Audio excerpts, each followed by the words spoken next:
வணக்கம். அமரர் கல்கி அவர்களின் சிவகாமியின் சபதம் பாகம் 2 காஞ்சி முற்றுகை அத்தியாயம் 38 சந்திரன் சாட்சி. இரவு ஜாம நேரத்துக்கு மேல் மாமல்லர், சிவகாமி, ஆயனர் ஆகியோர் திரும்பி கிராமத்தை அடைந்த போது நாவுக்கரசர் மடத்து வாசலில் பெருங்கூட்டம் நிற்பதை கண்டார்கள். நில ஒளியில் அந்த கூட்டத்தின் மத்தியில் கத்தி கேடயங்களும் வாள்களும் மின்னின. 3 பேரும் துணுக்கமடைந்து வீதி முனையில் கோயில் மதில் ஓரமாக ஒதுங்கி நின்றார்கள். மடத்து வாசலில் நின்ற வீரர்கள் யாராயிருக்கும் என்ற கேள்வி மூவருடைய மனதிலும் எழுந்தது. அன்று காலையில் குண்டோதனுக்கும் மாமல்லருக்கும் ஒரு சிறு வாக்குவாதம் நடந்தது. மேலே நடக்க வேண்டிய காரியத்தை பற்றிதான். வராக நதியில் வெள்ளம் அடைந்து விட்டபடியால் பானை தப்பம் ஒன்று கட்டி அதில் தம்மை வராக நதிக்கு அக்கறையில் கொண்டு போய் விட்டுவிட்டு குண்டோதரன் திரும்பி வந்துவிட வேண்டும் என்றும் தாம் அங்கிருந்து காஞ்சிக்கு போய் விடுவதென்றும் குண்டோதரன் ஆயனருக்கும் சிவகாமிக்கும் துணையாக மண்டபப்பட்டு கிராமத்திலேயே சில காலம் இருக்க வேண்டும் என்றும் மாமல்லர் சொன்னார். குண்டோதரன் இதை மறுத்து தான் முதலில் அக்கறை சென்று பல்லவ சைன்யத்தை பற்றி தகவல் விசாரித்து வருவதாகவும் அதற்கு பிறகு என்ன செய்வதென்பதை முடிவு செய்து கொள்ளலாம் எனவும் கூறினான். மாமல்லரும் இன்னும் ஒரு நாள் சிவகாமியுடன் இருக்கலாம் என்ற ஆசையினால் அதற்கு இணங்கினார். ஆனாலும் அன்றைக்கெல்லாம் அவருக்கு அடிக்கடி மனதில் பரபரப்பு உண்டாகி கொண்டிருந்தது. சாயங்காலம் ஆக ஆக குண்டோதரன் ஏன் இன்னும் வரவில்லை, எத்தனை நாள் இங்கே சும்மா உட்கார்ந்திருப்பது என்ற எண்ணங்கள் அவ்வப்போது அவர் உள்ளத்தில் தோன்றி அல்லல் செய்தன. மோகன நிலவொளியில் சிவகாமியுடன் பேசிக் கொண்டிருந்த போது கூட நடுநடுவே மாமல்லரின் மனம் குண்டோதரன் இதற்குள் வந்திருப்பானோ, என்ன செய்து கொண்டு வந்திருப்பான் என்று எண்ணமிட்டு கொண்டுதான் இருந்தது. இப்போது மடத்து வாசலில் கூட்டத்தை கண்டதும் அதிலும் வாள்கள் வேல்களின் ஒளியை கண்டதும் மாமல்லருடைய மனதில் ஏக காலத்தில் பல கேள்விகள் எழுந்தன. இவர்கள் யார்? பகைவர்களா? பல்லவ வீரர்களா? பல்லவ வீரர்களா இருந்தால் இங்கு நாம் இருப்பது தெரிந்து வந்திருக்கிறார்களா? தெரிந்தவர்களா இருந்தால் திடீரென்று தம்மை கண்டதும் கோஷம் இடுவார்களே, கிராமவாசிகளுக்கு தெரிந்து போய்விடுமே. மாமல்லருடைய மன தயக்கத்தையும் அதன் காரணத்தையும் ஒருவாறு அறிந்து கொண்ட ஆயனர், பிரபு, தாங்களும் சிவகாமியும் சற்று இவ்விடமே நில்லுங்கள், நான் முன்னால் சென்று வந்திருப்பவர்கள் யார் என்று பார்க்கிறேன் என்று கூறி சென்றார். சிவகாமியும் மாமல்லரும் கோயில் மதில் ஓரத்தில் மதிலுக்குள்ளிருந்து கொப்பும் குலையுமாய் வெளியே படர்ந்திருந்த மந்தார மரத்தின் அடியில் நின்றார்கள். அப்போது மாமல்லர் மடத்து வாசலில் நின்ற கூட்டத்திலிருந்து வந்த சத்தத்தை காது கொடுத்து கவனமாய் கேட்டார். கலகலவென்று எழுந்த பல பேச்சு குரல்களுக்கிடையில் தளபதி பரஞ்சோதியின் குரல் கணீரென்று கேட்டது. கிராமவாசிகள் பலர் ஏக காலத்தில் மறுமொழி கூறினார்கள். அந்த பல குரல்களுடன் சுகபிரம்ம முனிவரும் சேர்ந்து மாமல்லா மாமல்லா என்று கீச்சு குரலில் கூவிய சத்தம் எழுந்தது. மாமல்லரின் மனக்குழப்பமெல்லாம் ஒரு நொடியில் நீங்கிவிட்டது. நமது தளபதி பரஞ்சோதிதான் வந்திருக்கிறார், வா சிவகாமி, நாமும் போகலாம் என்று அவர் உற்சாகம் ததும்பும் குரலில் கூறி மேலே நடக்க தொடங்கிய போது சிவகாமி அவருடைய கரத்தை மெதுவாய் தொட்டு பிரபு என்றாள். மந்தார மரத்து கிளையின் வழியாக வந்த பால் நிலவின் ஒளியில் அவளது கண்களிலிருந்து கண்ணீர் வழிவதை மாமல்லர் கண்டார். என் கண்ணே, இது என்ன என்று மாமல்லர் அருமையுடன் கூறி தமது அங்கவஸ்திரத்தினால் கண்ணீரை துடைத்தார். உங்கள் தளபதியின் குரல் கேட்டதும் இந்த பேதை பெண் அவசியமில்லாமல் போய்விட்டேன் அல்லவா என்று சிவகாமி விம்மினாள்.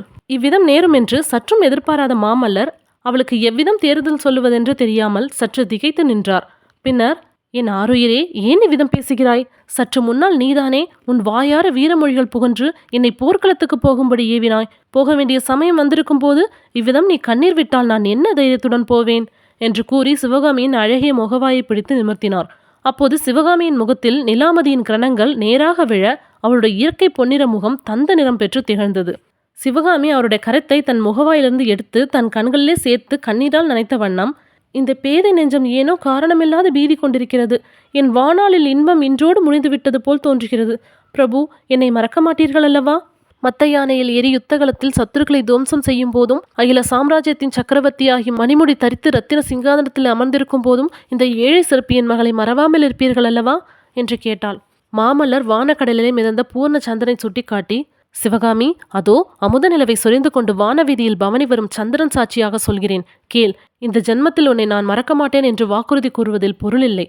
நான் முயன்றாலும் அது முடியாத காரியம்.